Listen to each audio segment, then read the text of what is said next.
Halo, apa kabar pemirsa? Berjumpa lagi dalam Berita Mataram hari ini. Sejumlah berita penting dan menarik lainnya telah kami siapkan untuk Anda dan berikut diantaranya. Memasuki hari kelima pencarian WNA Rusia, tim Basarnas terus memperluas wilayah pencarian.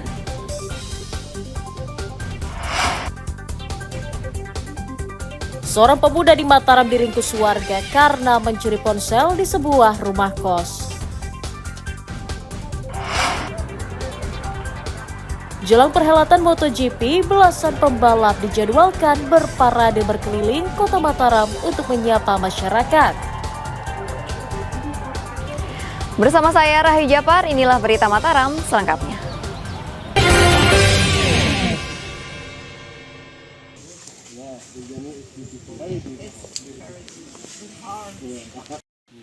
Pencarian wisatawan asal Rusia, Mordovina Alexandra, usia 44 tahun yang dinyatakan hilang saat mendaki Gunung Rinjani, terus dilakukan tim Basarnas gabungan. Memasuki hari kelima, pencarian korban masih belum membuahkan hasil. Padahal petugas telah menyisir jalur pendakian Senaru dari bawah hingga puncak secara manual. Namun, tanda-tanda keberadaan korban belum terlihat. Demikian juga hasil penyisiran menggunakan drone thermal di kawasan tebing dan lembah yang curam yang dilakukan petugas juga masih nihil. Petugas akan memperluas wilayah pencarian dengan melibatkan lebih banyak relawan dan pendaki melalui jalur pendakian yang lain yang kemungkinan dilalui korban. Hari ini adalah hari kelima pencarian terhadap satu orang warga negara asing.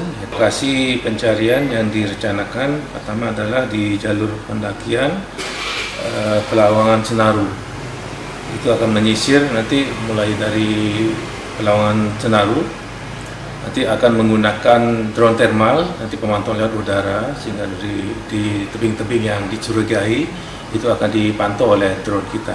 Ini kan dilakukan pencarian berapa hari ke depan nih Pak? Sesuai dengan SOP kami, rencana pencarian akan kita laksanakan sampai 7 hari.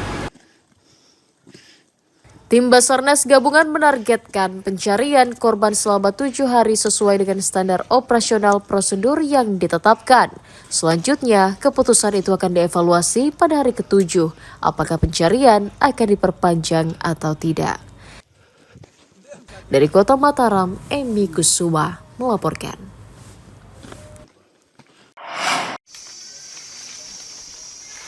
Kemarau panjang menyebabkan salah satu objek wisata sumber air alam Bunut Ngengkang di Desa Buwon Sejati, Kecamatan Narmada, kering kerontang sejak sebulan lalu.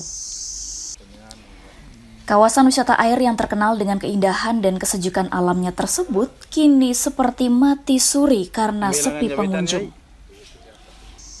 Tak hanya berdampak pada penutupan kawasan, kondisi itu juga mempengaruhi ekonomi warga sekitar yang setiap hari berjualan di kawasan tersebut. Untuk mencukupi kebutuhan ekonomi, para pelaku wisata terpaksa beralih profesi mencari pekerjaan lain. Keringnya objek wisata Bunut Ngengkang menjadi fenomena yang terjadi sejak 3 tahun terakhir akibat dampak kemarau di daerah. Di wisata kita ini. Kekeringannya kayaknya kurang lebih sekitar 2 bulan ya mulai keringnya. Kalau musim kemarau selalu dia kering, tiap tahun dia kering. Dari dulu ya? Ya. Oh. Karena ini wisata langsung mata air ya? Ya, mata air tunggal. Oh itu ya. Itu makanya dia kering setiap tahun ya? Tiap tahun kering, terus musim hujan, kalau dia hujan sebulan gitu cepat deh keluar airnya. Warga meminta pemerintah daerah membuatkan saluran sumber air baru di kawasan tersebut agar tidak mengering saat kemarau dan menjadi sumber perputaran ekonomi warga sekitar. Hairul Amri melaporkan dari Kabupaten Lombok Barat.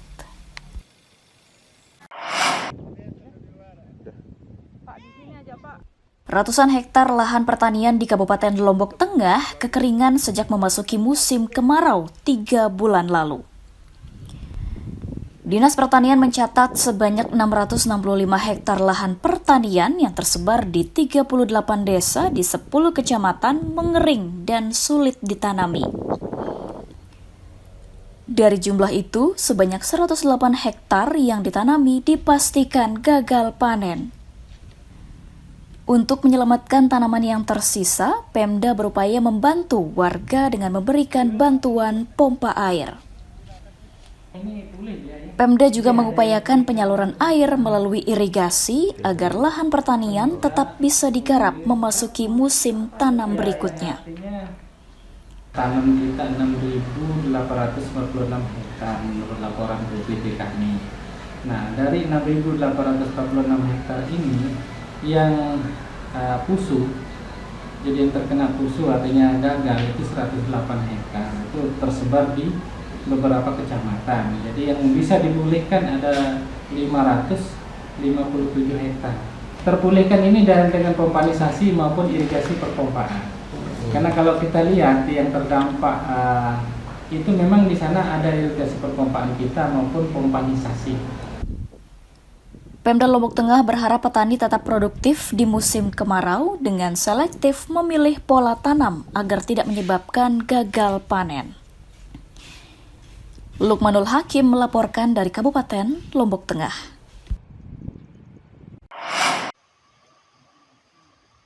Penyaluran air bersih ke masyarakat melalui pipanisasi Badan Usaha Milik Daerah PDAM Kabupaten Lombok Timur terus menurun sejak memasuki musim kemarau. Petugas mencatat penurunan debit air sekitar 5% sejak bulan Agustus hingga saat ini. Penurunan debit air membuat sejumlah pelanggan di wilayah terjauh tidak mendapatkan distribusi air bersih. Untuk mencukupi kebutuhan air bersih, petugas mendistribusikan air secara bergilir menggunakan mobil tangki ke wilayah terdampak. Petugas juga menyosialisasikan dampak menurunnya debit air agar tidak menimbulkan kesalahpahaman di tengah masyarakat. Untuk giliran bagi pelanggan itu terjadi di bagian selatan dan bagian utara sedikit. Spesifiknya di Swele, di situ masih kami posisi menggilir, tapi sebelum adanya jam untuk digilir penerimaan airnya itu kami memastikan sementara. Dan itu warga pelanggan ini maklum untuk hal tersebut kan sudah berlangsung beberapa tahun ke belakang.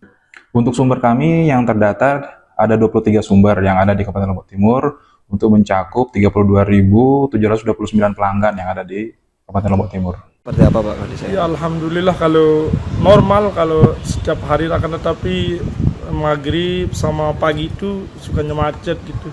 Sejak mulai kapan ini Pak? Sudah lama, setiap maghrib pasti airnya berkurang, kadang tidak ada gitu. Tapi untuk kesediaan air masih aman lah. Aman. Kalau siang sore aman, tetap aman. Tapi yang ini maghrib sama pagi saja yang tepatnya. PDAM Kabupaten Lombok Timur saat ini mengelola 23 sumber mata air yang menyalurkan air bersih ke 32.729 pelanggan yang tersebar di 11 kecamatan. Untuk mengantisipasi krisis air bersih, PDAM meminta warga untuk menghemat penggunaan air selama musim kemarau. Muhtadun melaporkan dari Kabupaten Lombok Timur.